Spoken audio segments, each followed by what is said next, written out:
I'm excited about today's show, today's interview. Why? Because my stalking paid off.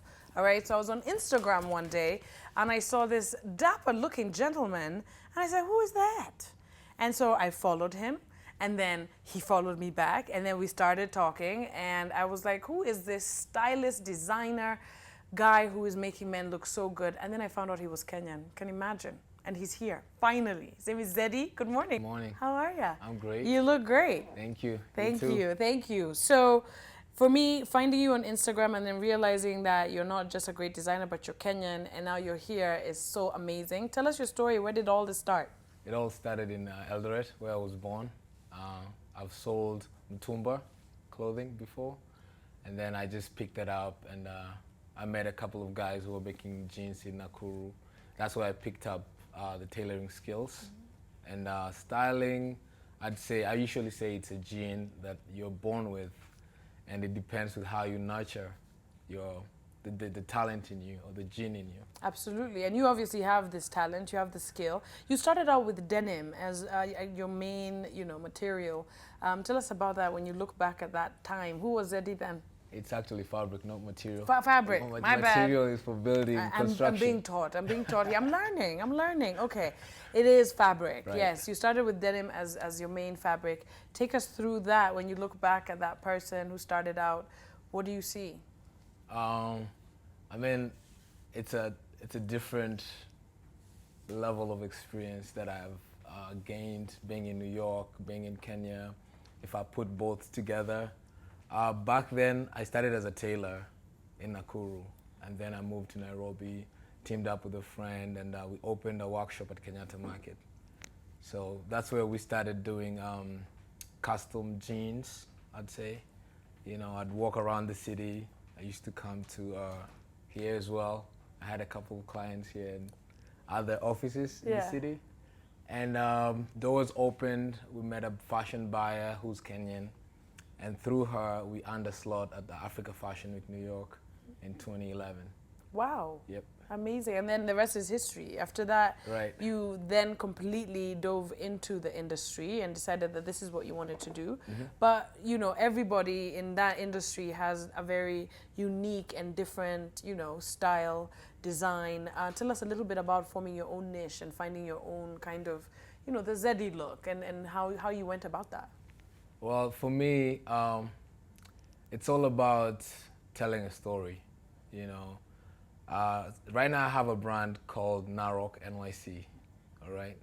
So most of our garments, how I see it or how I put it, the story is from the designer picking the fabric, all right, to coming up with the design, taking measurements and passing it on to the tailor who's gonna cut.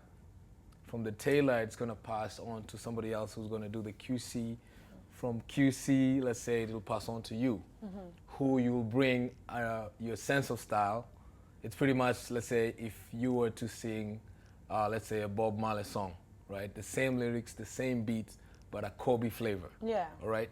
So that's how I see it. That's how I look at it. I have my own sense of style, but I involve other people in telling the story, from picking the fabric, looking at the color, coming up with a style, a design, passing it on to the tailor, from the tailor to whoever's next to bring their own story to the mix. Okay, yeah. Amazing. We're seeing some of your pictures on the screen right now of some of the designs that you've done, and you dress men. You teach men how to dress. Right.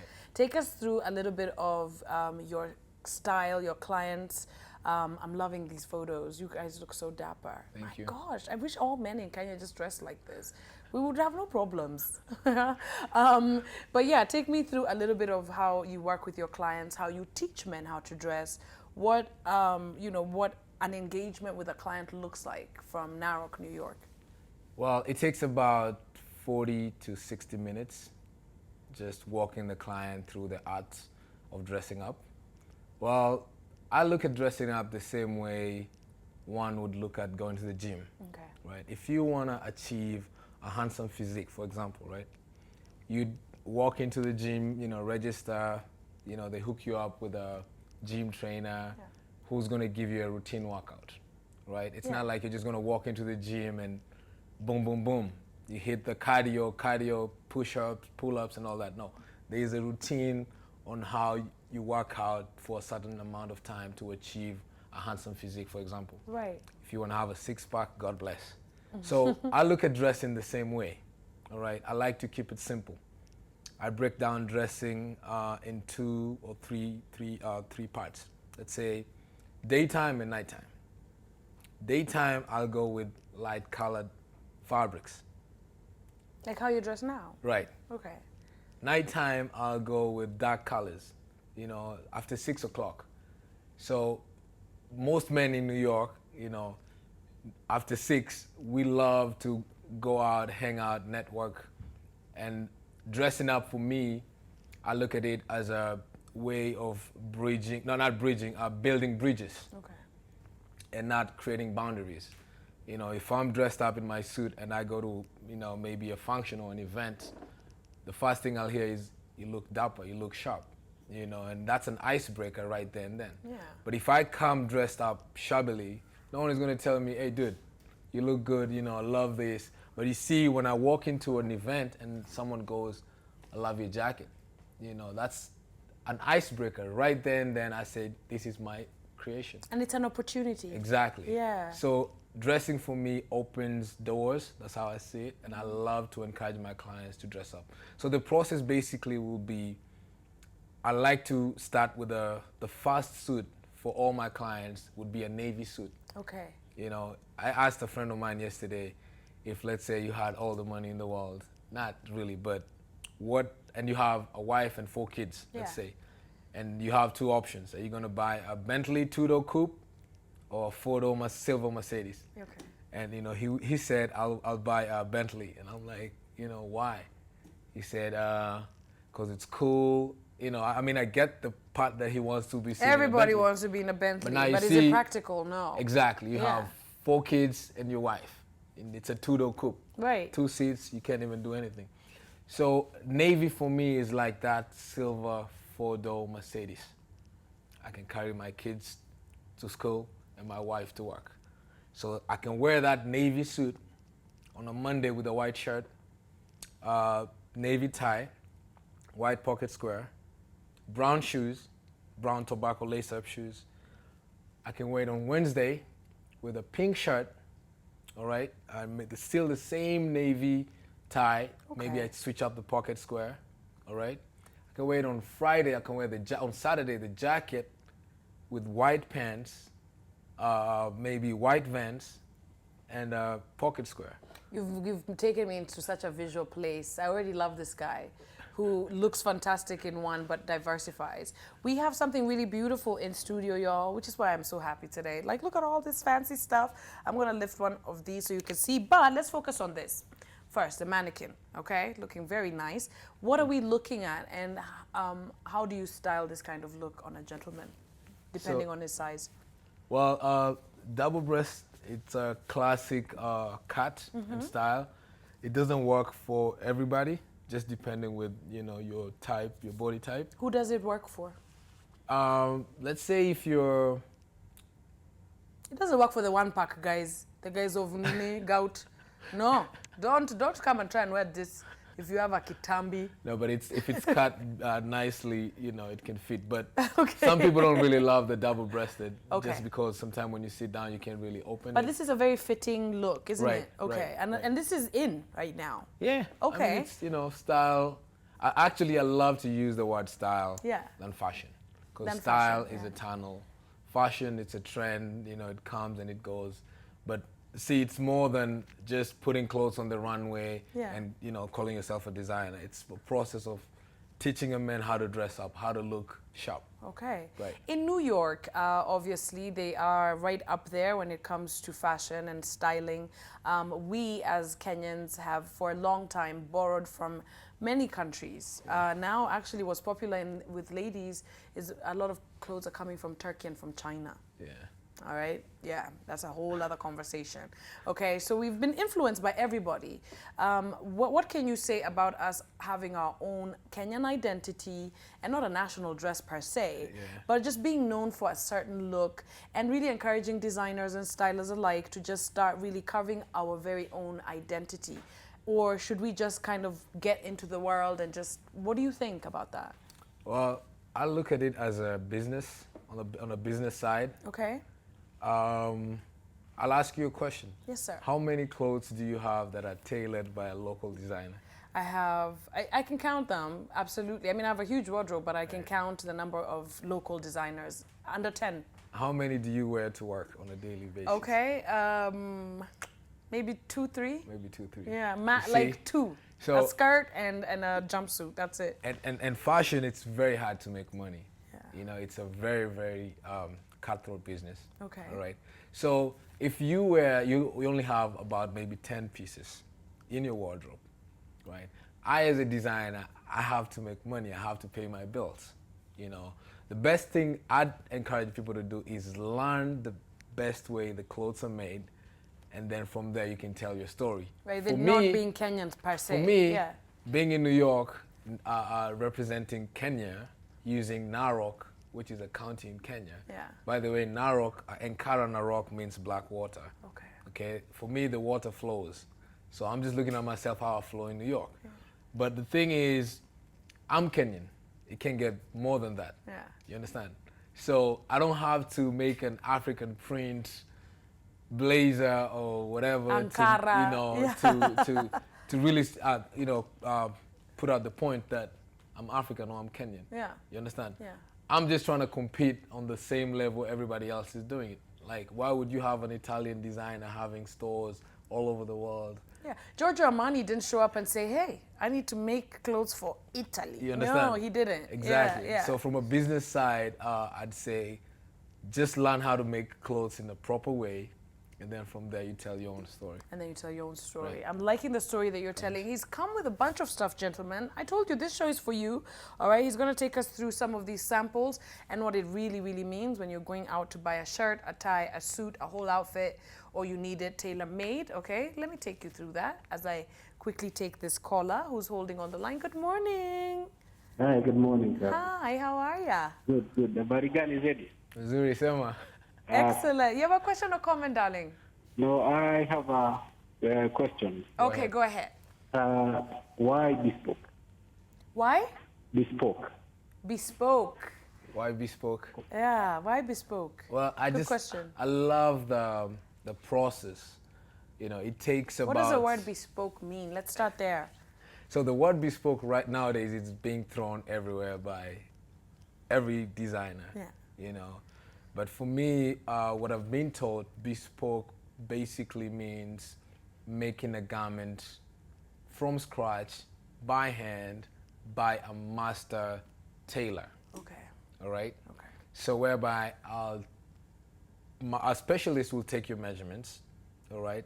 Look at your eyeball, your shape, your size. Okay. Pass on the measurements to a master tailor who's going to create what we call a muslin. That's like a scrap or a skeleton of whatever you're getting. It can be a coat, it can be a suit, it can be pants. All right? Then we do the fast fitting. All right?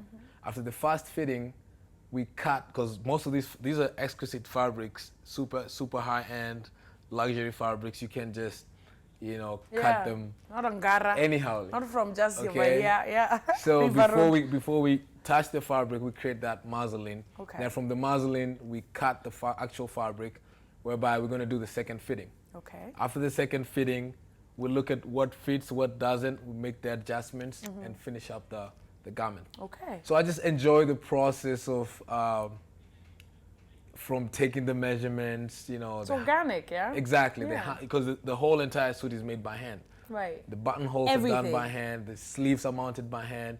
We use what is called horsehair canvas. That's what gives the suit the shape.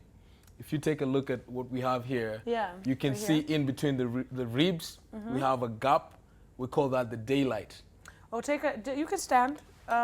Watch your mic.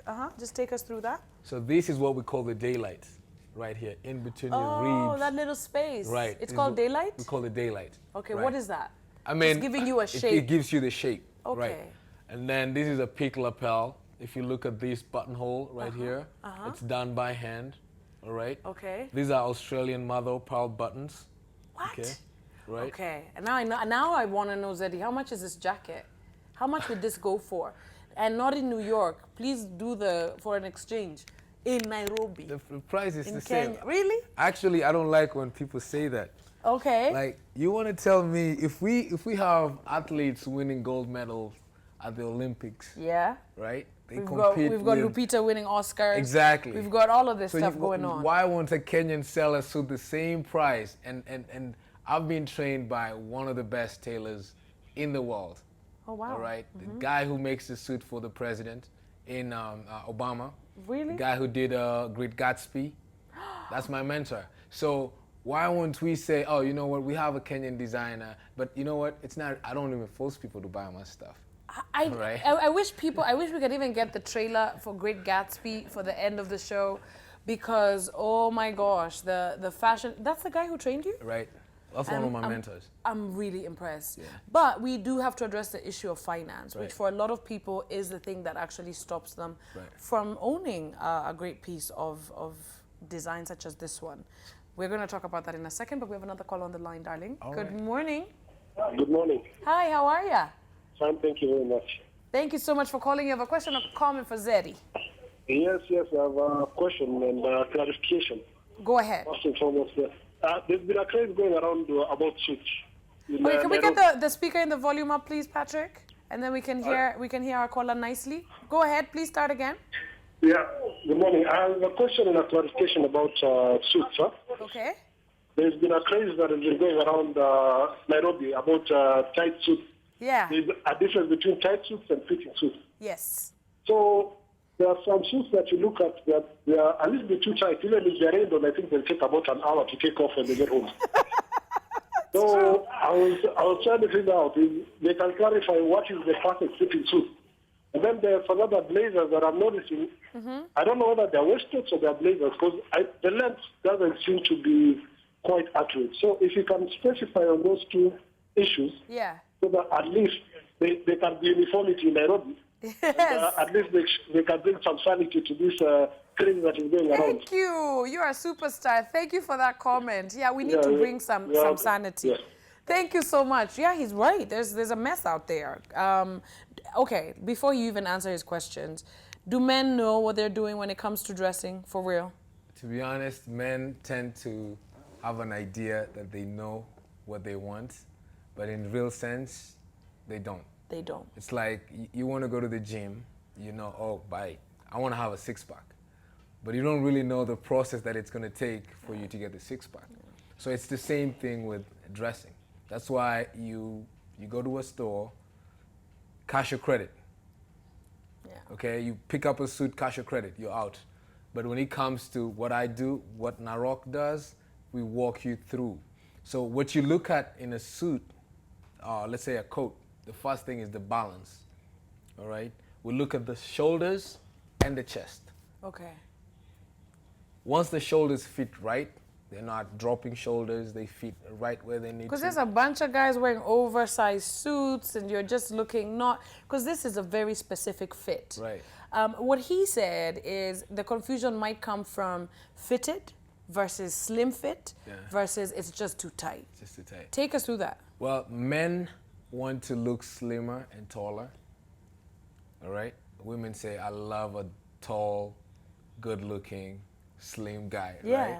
So, see, the thing is, when you go for a true bespoke, you'll be able to get or to be taught on how a clothes should fit. Yeah. Too tight, this is too tight. That's too tight. You know, Yeah. fitting, you still have the exact allowance that you need to when you're moving around. Okay. All right.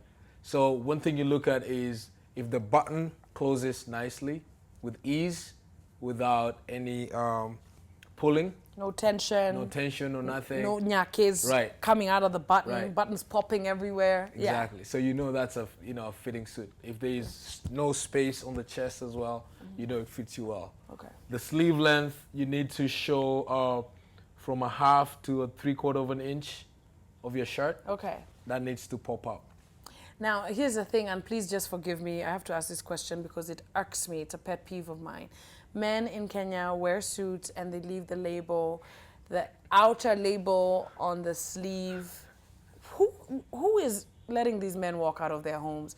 Is it okay for you to leave that label of the designer, even if it's who, outside of the sleeve, the way I see men doing? That's so tacky. It is tacky, it's Right. wrong. Right. So when you get a suit, you need to cut everything. Nothing should be seen except the buttons, right? And the lapel, and that's it. That's an off-rack suit. Yeah. You know, you're excited about the brand, you want to show off, but it's whack. Don't do it. Don't do it. We've managed to set the rule right now. Just don't do it. Don't do it. Our caller had another question. He was asking, of course, about really finding a suit that is specifically for your body, that is not tight, that you know that you love. Should it be custom made, or can you just get that off the rack? I always tell people, if you find a suit off the rack that fits you well, go ahead and buy it. Go ahead and buy it. Right. All right, Zeddy, you're gonna take us through this. You brought all this fancy stuff, Right. but as we walk over, just before we do, prices. I think price is a huge thing for a lot of people. When you go to different areas of this country, you'll find, as you've talked about, you'll find Mutumba as an option for many. We have exhibition stalls, which then bring in a lot of foreign stuff. Right. Then we also have the little reds. Right. Okay, which a suit there is like 300,000. It's the size of a car. I mean, it's the price of a car. Is it? Yeah. Oh, okay. I saw one suit in Little Red at Yaya that was seriously pricey, Yeah. and I saw Amwashimiwa in there trying it on. So price is a huge issue for a lot of people. How do designers, stores, stylists, how do you guys price and why? It depends with the the It's a tricky question, the I know. homework that you've put in your brand. Okay.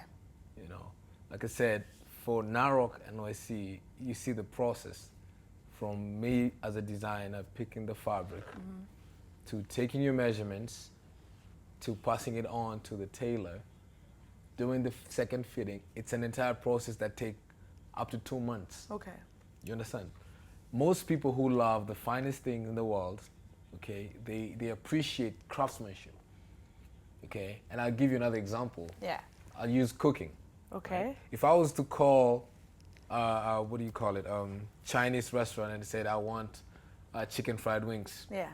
right? And walk into a grocery and pick up some tomatoes, onions, and pass by the butchery, get a steak and go and cook.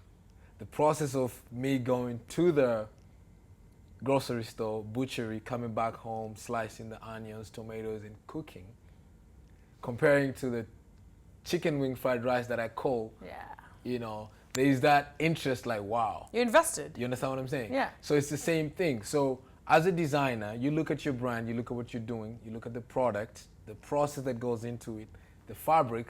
I have what I call the style trinity for me, which involves the craftsmanship, the fabric, and the style. Okay. The fabric has to be right. And that's what we're looking at here. Right. This is very high-end fabric. What is this for? It says merino wool. Yeah, this is merino wool. What's merino wool? It's wool from the merino ship. Okay. Okay, so wool comes from Australia, Okay. and then it's shipped to different mills. So this comes Fantastic. from a mill called the Huddersfield. Those are that's where I get my fabrics from. Okay. They supply me with fabrics. And then what about this? Is luxury This is a Egyptian seersucker. cotton. Okay. Okay. What's a seersucker? It's a brand? No. It's the type of fabric. Oh yeah, with the Yeah. with the ridges almost. Yeah. Right. So you'll Okay. see these mostly at the polo. Kenya we have polo. Yeah. So this is for my clients who play polo. Okay. Yep. Can we walk over there? Sure. Yeah, so we can see a bunch of stuff that he also has brought us. Now, this is what I said earlier when I saw, my shoes are noisy, when I saw this. Guys, Rudia, can you just get this, honey? Look at this, y'all. I said, the man who asks me out wearing this line, you might just get a date. What are we looking at, Zeddy? So we're looking at lining. Mm-hmm. This is my lining? favorite. Right, this is lining. This is lining? Right. Wow, I thought it was like a shirt. No, Okay, this is the lining. inner lining of a Yeah, jacket. yeah. Why does that matter? Who sees that? Well, I love being bold. Mm-hmm. Nowadays men love to push the borders. Okay. And do something funky, Mm-hmm. especially for men who love to take their coats off, hang them on Yeah, their come desk. stand over here so people can see you properly. Right, yeah. So, okay, so lining matters. Yeah, it does. Well, But like I said, it's about being precise with what you want. Okay. As a man. If Be precise. Right. And so once you pick the fabric for the jacket, then you pick the lining. We pick the lining. Okay. Then we pick the sharding fabric. Okay. You know, that would go with the lining. Just can we see this man in the back? Y'all, look at this guy. This guy looks serious. Don't play. Okay? Look at that guy. That guy could have 2 bob in his pocket, but he's winning. Doesn't matter. Okay. Okay, so take us through this one again. These are sharding fabrics from lightweight to nail head. These are more heavy, you know. This is very luxurious. This is not for the masses, Zeddy, right? Am I right? Yeah. You have a very niche demographic. From just touching this alone, I know some of my friends will be like, Kobi, please, eh? Me, I'll just go to an exhibition stall, I buy myself a shirt. But every man wants to feel good, wants to look good, and it's important that you invest in some of this stuff. All right, so what's next? What are we looking at here? Buttons. Imagine, buttons. Guys, this is where the world is. If you don't know now, you know. This is what you call true bespoke. True bespoke. Right. It's to the not, detail. It's not just... Even the thread. It's not throwing the words out there, bespoke this, bespoke that. No. No, Right. this is the true thing. Yeah, so these are the accent fabrics. These are the details that go inside the shirt. Okay. This is the stitching that we use. Oh, so wow. if, let's say, you'd pick, for example, this pink. Okay, this pink right here. Right Can we here. just show there? Okay. Right. Let's start from the beginning. So yeah, so if you pick this pink, this this one pink, here, right? okay, what happens? I'd go with this pink mother of pearl button. Oh, wow. Okay. Okay. So I put that code in. Then this is the accent that goes inside the yoke. Okay. So if I want to do maybe a contrast, I'd use maybe like this navy. You have to study this stuff. You can't just pick this up. You can't just go to a store and start to match and choose. You just don't wake up one day. No, and- you've been training for 4 years Right. doing this. When you see your future and you see the future of Narok and your influence in the Kenyan industry, what do you see? I see multiple stores across the globe. Amazing. Yeah. You are going to own it. I can tell. Yeah. I'm very awed by your professionalism. What are we looking at here, sir? So we're looking at sharding fabrics as well. This is Shirts. yeah. Yeah? These are Okay. Egyptian cotton. Yeah, you can tell. You know. You can tell. This is beautiful. Men are now getting out with the color. Talk to us a little bit about use of color when it comes to shirts. Right. And how to mix up with the tie and everything. Like I said, keep it simple. Navy. Every man needs a navy suit in their closet. Yes. You need like at least 10 well-fitting shirts. You Can need we lower the iris on that so you can see the true color? Right here. Very nice. You need a pink. You'll need Yeah, guys can wear pink. I love it when men experiment with Right. bright, unusual colors, you know, rather than staying safe. Go you for can the do, bright ones. I have 2 types of shirts. I Okay. have play shirts, whereby you don't have to tuck in. They're a little bit shorter. Okay. So you can do this as a chambray. You can do a chambray as a play shirt. He's just throwing out words, Zeddy. Me, I don't know. I don't know what you're saying. Okay, now this is our last part. Please take us through this because I think this is important for you gentlemen to really understand. Ooh, I like that. I like that. You can show that to which camera? This camera, camera 2. Take us through that. What are we looking at? So we're looking at play shirts. Okay. You know, these you'd wear them as casual shirts. Saturday, you know, Saturdays, going for your Friday. golf game. Friday, Right. you're going out for dinner. Okay. Some nice floral prints. Very polka dots. nice. I mean, there's some men who are watching this show right now who are like, are you kidding me? I would never. But what would you say to those men? You have to be bold. You have to be bold. You have to Right. stand out. I'm saying if you're going for a job interview and you show up in this shirt, I'll give you the job. Just for the shirt. Amen. It's awesome. Amazing. All right, so take us through this quickly before we wind up. What are we looking at here, Mr. Zeddy? So we're looking at, right here we have the window pane. Okay. So they have the big boxes, which we call window pen. Oh, right. These Yeah. lines in between? Yeah, Okay. yeah. That's what we call a window pen. And then these are like pinstripes, different types. Nice. These are for jackets, yes, sir? Yeah, sport Okay. coats. You can make a suit out of it. Okay. You know, most lawyers will, I know they love pinstripe because it But just this is very combines- high end, isn't it? Right. So if let's say I was picking these for a client, I was picking this for a client, You would have picked the pink shirt you showed us before. Exactly. Oh, with the mother of pearl, pink button, you and the nice blue back over here. I think I can be an apprentice. Right. What do you think? All right, let's face camera 7. All right, we have a caller on the line. Good morning, Atieno. Morning. Hi, Kobi. Hi, darling. How are you? I'm all right, thank you. I want a tuxedo. Are you seeing me? I'm shopping. Sorry? I want a tuxedo. What is your question or comment, honey? Yes, I'm a big fan of Lucky's. I've been following his work for a long time. I have watched him grow. I am extremely proud of him and proud of what he's doing. Yeah. I follow him on social media, and I think they brought in a new dimension to the way our men dress. Yes. And it's a big challenge to our men because they dress up drab and boring and ill-fitting suits. It's about time they upped their game. Well done, Lucky. Thank you. What a great comment. Thank you so much. My question. Yes. Lucky, how then can you incorporate Ankara onto your bespoke suits? Because we are African, we need to Africanize whatever suits we wear, right? How do we make it stand out by putting in all this African stuff we have? Great question. I love you already. All right, go ahead. Well, there are many ways you can use the Ankara fabric. I use it mostly when it comes to making dinner jackets, whereby I'll, bring the Western tuxedo feel to the jacket, to the Ankara fabric, by creating a satin lapel. All right, it can be a double-breasted, it can be a single-breasted, and then I'd wear with black tuxedo pants. So that's mostly when you're going for, let's say, dinner, you have an event at night. That's how I'd wear it. 2, I can use it as a lining and have the fabric, regular fabric on top. I can use it as a lapel, pants, pants. as pants, and then have something solid on top as well. All right. So there are many ways you can play with it. Amazing. All right, very quickly, if my director will just indulge me. I want to go through the pictures again, and you can tell us some of the looks that we're looking at and the people that you work with. All right, so let's just start. You can go on full screen, my dear, if you don't mind. There, so, okay? All right. Okay, what are we looking at? Right here? Take us through this. Oh, that's you in a tux. Nice. Right, yeah. Okay. I love the brocade fabric. That's a different brocade fabric. That was the night of sight.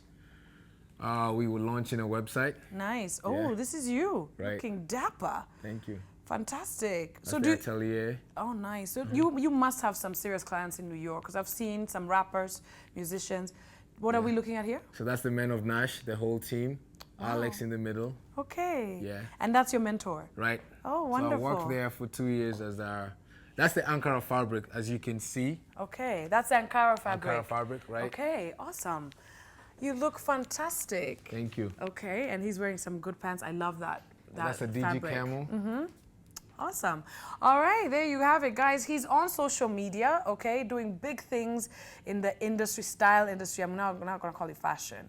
And he's just amazing. Zedi, you are everywhere, aren't you? I'm trying to. You are. He's on Facebook, he's on Twitter, he's on Instagram, Snapchat, everywhere. So we are going to connect you to him on our social media platforms. How long are you in Kenya for? I'll be around for the next 2 weeks. Okay, so he's around, guys, so don't feel too bad. If you're looking for his contacts, please contact us and we'll connect you to him. Amazing work. I can't wait to see all your stores lining up the streets of this continent. Thank you. You're doing amazing. Thank you. Thank you so much for being here. Well, I'm going to get fitted for a tux right now, a tuxedo. Why not? All right, and I'll wear it here on the show for y'all. Have a beautiful day. Zeddy, say bye. See you later, all right? Take care and look good. Put your best foot forward, all right? I'm going to get fitted now. Bye, everybody.